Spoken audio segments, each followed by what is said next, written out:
రాష్ట్ర రాజకీయాల్లో జనసేన అలాగే పవన్ కళ్యాణ్ గారి ప్రభావం ఎలా ఉండబోతుంది సార్? రాష్ట్రంలో ఒక అరాచక పాలన, అవినీతి పాలన తాండవిస్తున్న ఈ రోజుల్లో జనసేన పార్టీ అధ్యక్షులు, మనందరి అభిమాన నాయకులు పవన్ కళ్యాణ్ గారి నిర్ణయం మేరకు ఏవైతే జనసేన, తెలుగుదేశం, బీజేపీ కలిసి పోటీ చేయదలుచుకున్నాయో అప్పుడే అధికార పక్షం వాళ్ళకి వణుకు ప్రారంభమైంది. ఎంచేతంటే 2014లో ఈ కూటమి ఆధ్వర్యంలో ఎటువంటి ఘన విజయాన్ని మేము సాధించామనేది చరిత్ర చెప్తూ ఉంది. History repeats. మరొక్కసారి అటువంటి చరిత్ర సృష్టించబోతున్నామని మేము ఎప్పుడైతే అలయన్స్ కుదిరిందో అప్పటి నుంచి వణుకు ప్రారంభమైంది. సో ఇక ముఖ్యంగా కాకినాడ పార్లమెంట్కి సంబంధించిన ఎలక్షన్ కమిటీ మెంబర్గానే ఉన్నాను. నన్ను మా అధినేత ఒక మత్స్యకార సామాజిక వర్గం నుంచి నన్ను గుర్తించి ఆయన స్వహస్తాలతో నన్ను అపాయింట్ చేయడం జరిగింది ఉగాది రోజున. నిజంగా నాకు గొప్ప అదృష్టంగా భావిస్తున్నాను. ఆ రోజు నుండి ఈ రోజు వరకు కాకినాడ సిటీ, కాకినాడ పార్లమెంట్లో ఉన్నటువంటి 7 అసెంబ్లీ కాన్స్టిట్యున్సీలు, కాకినాడ పార్లమెంటు కూడా తిరుగుతూ మా అధినేత ఆశయాలు, సిద్ధాంతాలు, అలాగే మిత్రపక్షంతో మనం ఏ విధంగా కోఆర్డినేట్ చేసుకోవాలి, ఏ విధంగా వాళ్ళ గెలుపు కోసం మనం కష్టపడాలనేది నాయకులకి, కార్యకర్తలకు కూడా మనం చెప్తూ ఉన్నాము. విశేష స్పందన వస్తుంది. ఎంచేతంటే ఈ కూటమి అధికారంలో ఉన్నప్పుడు అనేక అభివృద్ధి సంక్షేమ ఫలాలు అందుకున్న చరిత్ర ఈ రాష్ట్ర ప్రజలకు ఉంది. కాబట్టి డెఫినెట్గా మరొక్కసారి రాష్ట్రం బాగుంటుంది, విముక్తి ఆంధ్రప్రదేశ్ ఫ్రమ్ వైఎస్ఆర్సీపీ అని ప్రజలు కోరుకుంటూ ఉన్నారు. దీంట్లో భాగంగా రాబో రోజుల్లో డెఫినెట్గా పిఠాపురంలో మా అధినేత 1,00,000 ఓట్ల మెజార్టీతో గెలవబోతున్నారు. అలాగే కాకినాడ రూరల్, నేను కాకినాడ సిటీ, కాకినాడ రూరల్కి ఇన్ఛార్జిగా వ్యవహరిస్తూ ఉన్నాను ఎలక్షన్ కమిటీకి. నేను చూసినంత మటుకు మా అధినేత 1,00,000 మెజార్టీతో నెగ్గబోతున్నారు పిఠాపురం. ఇక కాకినాడ రూరల్ చూసుకుంటే పంతం నానాజీ గారు సుమారు 40-50 వేల మెజార్టీతో ఆయన నెగ్గబోతున్నారు. అలాగే మిగిలిన తెలుగుదేశం పార్టీ మిత్రపక్షం పోటీ చేస్తున్నటువంటి 5 నియోజకవర్గాల్లో కూడా అద్భుతమైన మెజార్టీతో మేము గెలవబోతూ ఉన్నాం. ఇదంతా ఒక ఎత్తు. కాకినాడ పార్లమెంటు ఉదయ్ శ్రీనివాస్ గారిని అత్యధిక మెజార్టీతో గెలిపించి పవన్ కళ్యాణ్ గారికి మేము బహుమతి ఇవ్వదలుచుకున్నాం. సార్, జగన్ గారు రీసెంట్గా కూడా అన్నారు, జెండాలన్నీ ఒకవైపు, మీ బిడ్డ ఒకవైపు వస్తున్నారని చెప్పేసి. సో విజయం కూడా మందే అని చెప్పేసి చాలా బలగా చెప్తున్నారు. దాని గురించి ఏమంటారు సార్? అంటే ఇప్పుడు ఆయన మీద అంత విశ్వాసం ఆయనకు ఉన్నప్పుడు, ఆయన పట్ల, ఆ పార్టీ పట్ల ఆయనకు అంత విశ్వాసం ఉన్నప్పుడు జెండాల గురించి ఎందుకు? ఎన్ని కలిసి వస్తే మీకెందుకు? మీ మీద 175, వై నాట్ 175 అంటున్నారు. మీకు అంత నమ్మకం ఉన్నప్పుడు 3 కలిస్తే ఏంటి, 30 కలిస్తే ఎందుకు? మీకెందుకు ఆ ఉలికి ఎందుకు? మీకు అంటే మీరు ఉలికి పడుతున్నారు అంటేనే దాని ఫలితం మీరు చూడబోతున్నారని అర్థం. దాని గురించి ఏమంటారు? Why not 175? వైనాడు పులివెందులు అంటా నేను డెఫినెట్గా. ఎందుకంటే సొంత బాబాయిని, అంటే ప్రతి ఎలక్షన్స్లో కూడా ముందు ఆయన ఒక సింపతి కోసం గెయిన్ చేయడం, ఒక కోడికత్తి కానివ్వండి, లేకపోతే బాబాయ్ హత్య కేసు కానివ్వండి, సొంత బాబాయిని చంపి అది మళ్ళీ వేరే పార్టీ మీద బురద జల్లి లబ్ధి పొందిన అతను శైలి మనం చూసాం. ఇప్పుడు రీసెంట్గా చూస్తే ఒక గులకరాయి దెబ్బ. ఆ గులకరాయి దెబ్బ అంటే నాకు తెలుసుండి ఇన్ని రోజులు బ్యాండేజ్ వేసుకుంటారా? అంటే ఈ బస్సు యాత్ర పూర్తయ్యే వరకు ఆ బ్యాండేజ్ అలాగే ఉంటుంది.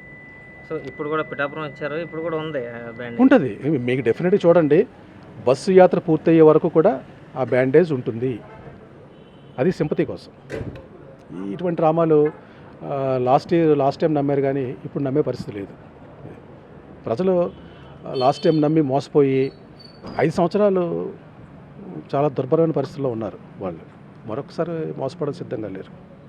సో పిఠాపురం కాన్స్టిట్యున్సీలో కూడా మీరు తిరుగుతున్నారు సార్ ప్రచారానికి? అది అంటే ఉప్పాడ ఇప్పుడు కొత్తపల్లి మండలం ఉందండి, ఫిషర్మెన్ కమ్యూనిటీ ఏరియాస్. సుమారు 15-16 గ్రామాలు తిరిగాను నేను. అక్కడ కూడా విశేష స్పందన ఉంది. రేపు నామినేషన్ రోజు, కళ్యాణ్ గారి నామినేషన్ రోజు ఉప్పాడలో భారీ సభ పెడుతున్నాం అలాంగ్ విత్ ఫిషర్మెన్ కమ్యూనిటీ. తర్వాత నాకు ఇంకొక 2 ఆలోచనలు ఉన్నాయి. ఎలా అంటే కళ్యాణ్ గారు కూడా చెప్పాను అధ్యక్షుల వారికి, interaction with fishermen ladies, interaction with youth, fishermen youth ఒక ఆర్గనైజేషన్లో పెడదాం అనుకుంటున్నాను మా అధ్యక్షుల వారితో. అది కూడా నేను రేపు వచ్చిన తర్వాత డిస్కస్ చేయాలి. సార్ కాకినాడ రూరల్ చూసుకుంటే కనుక జనసేనకి ఇచ్చారు, అలాగే సిటీకి చూసుకుంటే టీడీపీకి ఇచ్చారు. So TDP versus Dwarampudi. So ఆయన కూడా చాలా కాన్ఫిడెంట్గా చెప్తున్నారు విజయం మాదే అని చెప్పి. అక్కడ ఎలా ఉంటుంది సార్ కాకినాడ సిటీలో? ఇప్పుడు ద్వారంపూడి చంద్రశేఖర్ రెడ్డి గారితో మాకు 2012 నుంచి కూడా ఆయన విభేదిస్తూ ఉన్నాం. ఎంచేతంటే దానికి మెయిన్ రీజన్ ఏంటంటే, ఆనాడు కాంగ్రెస్ బీఫామ్ మీద 2009లో పోటీ చేసినప్పుడు కాంగ్రెస్ పార్టీలో నేను స్టేట్ సెక్రటరీగా ఉంటూ ఆయనతో ప్రయాణం చేశాను. ఎందుకు విభేదించాను అంటే, 2012లో వైఎస్ఆర్సీపీ పార్టీ పెట్టినప్పుడు ఆయన నిర్దాక్షిణ్యంగా కాంగ్రెస్ పార్టీని మోసం చేసి, ఏ పార్టీ బీఫామ్ మీద నెగ్గారో ఆయన ఆ పార్టీని మోసం చేసి నిండు అసెంబ్లీలో మా పార్టీకి మా ప్రభుత్వానికి అవిశ్వాస తీర్మానంలో ఆయన ఓటింగ్ చేసి ప్రభుత్వాన్ని కూలగొడదాం అనుకున్నారు. అప్పటి నుంచి విభేదించాను.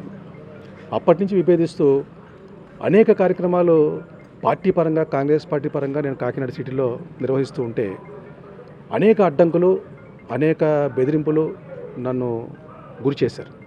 ప్రతిదానికి కూడా నేను కౌంటర్ ఇచ్చాను ఆ రోజుల్లోనే 2012లో. ఆనాటి నుండి ఈనాటి వరకు కూడా ఆయనతో యుద్ధం అలాగే చేస్తూ ఉన్నాను, ఎక్కడ కాంప్రమైజ్ కాలేదు. మీరు చెక్ చేసుకోండి కావాలంటే.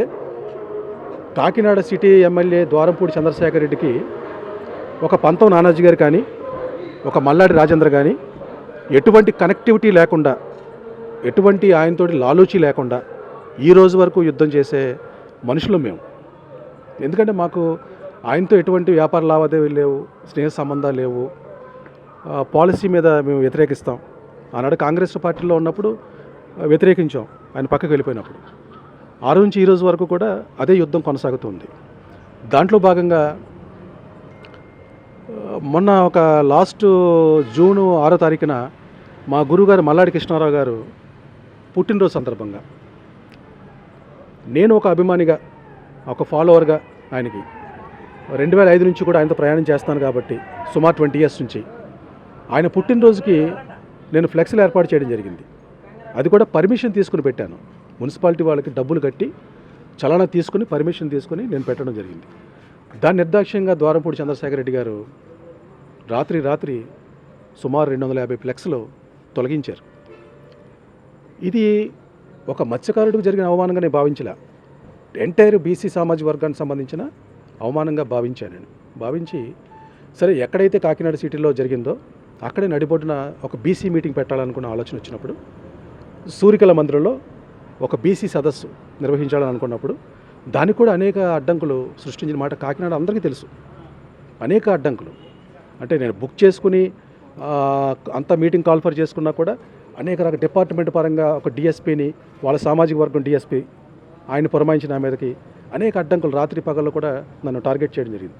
అయినా ఎక్కడా కూడా ఇవ్వకుండా మా గురుగారు మల్లాడి కృష్ణారావు గారు, నేను కూడా ఎక్కడైతే మనం జరిగిందో అక్కడే మీటింగ్ పెట్టాలనుకున్నాం. అదే సూరికల మందిలో మీటింగ్ పెట్టాం.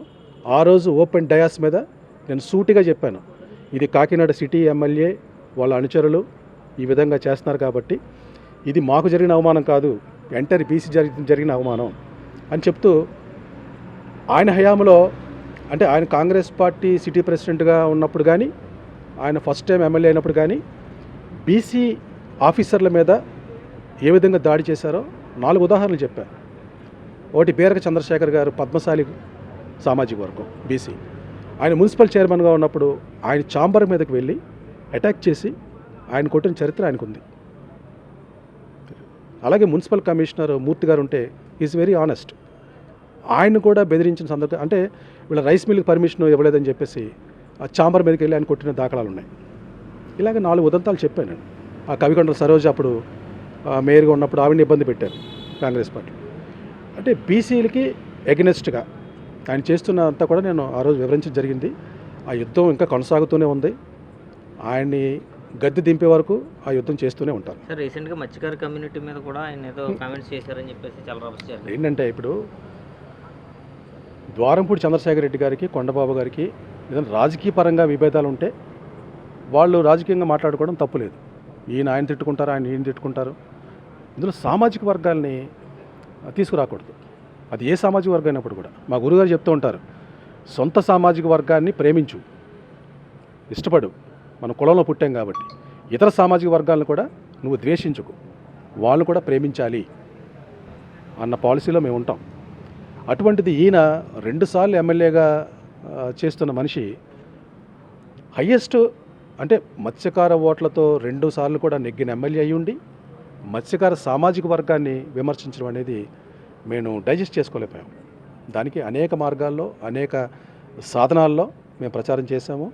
అది యావత్తు జాతికి కూడా రీచ్ అయింది. తగిన మూల్యం ఎలక్షన్లో చెల్లించుకుంటారు. సార్ మీరు మీ ట్రస్ట్ ద్వారా అంటే ఇంకోటి ఇప్పుడు రీసెంట్గా ఏదైతే మత్స్యకార జాతిలో ఆయనకి డ్యామేజ్ జరిగిందో ఆ డ్యామేజ్ని భర్తీ చేసుకోవడానికి ఆయన ఒక 2 months బ్యాక్ ఒక స్టంట్ ప్రారంభించారు. ఏంటంటే అది ఓఎన్జీసీ అన్న సంస్థ డబ్బులు ఇవ్వాలి, ఆ డబ్బులు ఇప్పించాలని చెప్పేసి ఒక ఎలక్షన్ స్టంట్ కింద ఒక టెంట్ వేసి ఆయన చేయడం జరిగింది. నేను వెళ్ళాను, టెంట్లోకి వెళ్ళాను. మా జనసేన పార్టీ తరఫున టెంట్లోకి వెళ్ళాను. వెళ్తే అక్కడంతా కూడా ఇదంతా ఫిక్స్డ్ ప్రోగ్రామ్ అనమాట. అంతే. నేను చూసి ఏమన్నానంటే ఎలక్షన్స్ ముందు ఇలాంటి అంటే మత్స్యకార కమ్యూనిటీలో డ్యామేజ్ జరిగింది కాబట్టి ఆ డ్యామేజ్ భర్తీ చేసుకోవడం కోసం దీన్ని కొంచెం చేశారు. ఇది కరెక్ట్ కాదు. ఎమ్మెల్యే గారు తలుచుకుంటే ఒక్కరోజులో ఆయనకి సీఎం గారికి ఉన్న సన్నిహితంతో ఒక్కరోజు జీవో తెప్పించి ఆయన డబ్బులు అకౌంట్లో వేయించగలరు. ఇంత చేయాల్సిన అవసరం లేదు అన్నాను. అంటే ఒక ఆయన వైఎస్ఆర్సీపీ ఒక ఆయన వచ్చి అన్నాడు, సార్ ఇప్పటికిప్పుడు ఎలా అవుతుంది, ఇంప్లిమెంట్ అవుతుంది, ఎలా అవుతుంది, జీవో తెస్తారు, ఇదంతా స్టార్ట్ చేయాలంటే ప్రాసెస్ చాలా జరుగుతుంది కదా అన్నారు. దాన్ని నేను పేపర్లతో సహా చూపించాను. ఏంటంటే 2023లో లాస్ట్ ఇయర్ ఇదే ముఖ్యమంత్రి గారికి మా గురుగారు మల్లాడి కృష్ణారావు గారు నేను కలిసి ఇచ్చాపురం నుంచి తడ వరకు 975 కిలోమీటర్ల sea coast area, coastal area అంతా కూడా 14 సబ్ క్యాస్ట్లు, ఫిషర్మెన్లో ఉన్న 14 సబ్ క్యాస్ట్లకి కూడా చమురు సంస్థల ద్వారా డబ్బులు ఇవ్వాలి అని చెప్పేసి మేము రిప్రజెంటేట్ చేస్తే ఫిషరీస్ కమిషనర్ కన్నబాబు గారు మాకు లెటర్ పంపించారు. నా దగ్గర లెటర్ ఉంది, అది వాట్సాప్లో కూడా ఉంది. ఏమని పంపించారంటే 80% ఆఫ్ సిఎస్ఆర్ ఫండ్స్ మీకు ఇవ్వచ్చు, అది న్యాయం, మేము పరిశీలిస్తున్నామని చెప్పి కమిషనర్ గారు మాకు చెప్పడం జరిగింది. ఆ పేపర్స్ అన్నీ కూడా వాళ్ళు చూపించి ప్రాసెస్ ఆల్రెడీ జరిగిపోయింది, ముఖ్యమంత్రి గారికి ఒక ఫోన్ చేస్తే మీ ఎమ్మెల్యే గారు డబ్బులు ఇచ్చేస్తారు, అది చేస్తే బాగుంటుందని చెప్పి నేను డిమాండ్ చేశాను. చేస్తే ఆ పార్టీలో ఉన్న వాళ్ళకంటే వాళ్ళు అది కార్యక్రమం అంతా కూడా పెట్టుకున్న కార్యక్రమం కదా, వాళ్ళు ఫీల్ అయ్యి 2-3 నన్ను వచ్చి ఏదో అపోజ్ చేశారు, మీరు డిమాండ్ చేయడానికి వీల్లేదు, మీరు రాజకీయం చేయడానికి వచ్చారండి. ఇది డిమాండ్ కాదు, ఏదైనా డిమాండ్ ఉంటేనే మనం సక్సెస్ సాధిస్తాం మనం అని చెప్పి అన్నాను. వాళ్ళు వినేసి వెళ్ళిపోయారు అనుకోండి. అది వాళ్ళు చిత్తశుద్ధి ఉంటే ఆ విధంగా చేయాలి. ఫైనల్గా పిఠాపురంలో పవన్ కళ్యాణ్ గారు గెలుపు కోసం ఏం చెప్తారు? పవన్ కళ్యాణ్ గారి గెలుపు నల్లేరు మీద నడకండి, అది ఎప్పుడో డిసైడ్ అయిపోయింది. మా ప్రయత్నం ఏంటంటే మెజారిటీ కోసం, మెజారిటీ 1 lakh లేకపోతే మోర్ దెన్ 1 lakh అనేది మేము దానికోసం ఎక్సర్సైజ్ చేస్తున్నాం తప్ప అంటే దీంట్లో అన్ని సామాజిక వర్గాలు, అన్ని మతాలు, అన్ని కులాల వారు కూడా పవన్ కళ్యాణ్ గారిని ఈరోజు ఓన్ చేసుకున్నారు. ఎందుకు ఓన్ చేసుకున్నారంటే పవన్ కళ్యాణ్ గారు లాంటి వ్యక్తి ఇక్కడ ఎమ్మెల్యేగా ఉంటే గవర్నమెంట్ ద్వారా వచ్చే ఫండ్స్ ఫర్ ఎగ్జాంపుల్ 100 కోట్లు వచ్చాయనుకోండి, ఈయన 125 కోట్లు ఖర్చు పెడతారు. ఈయన అంటే ఆయనకున్న సొంత ఎఫర్ట్స్ తోటి డెఫినెట్గా ఇది పిఠాపురం అనేది చరిత్రలో మిగిలిపోతుంది. ఆ ప్రజలు అది కోరుకుంటున్నారు. సో దానికోసం పీపుల్ ఆర్ డిసైడెడ్. ఇంకా థ్యాంక్ యూ.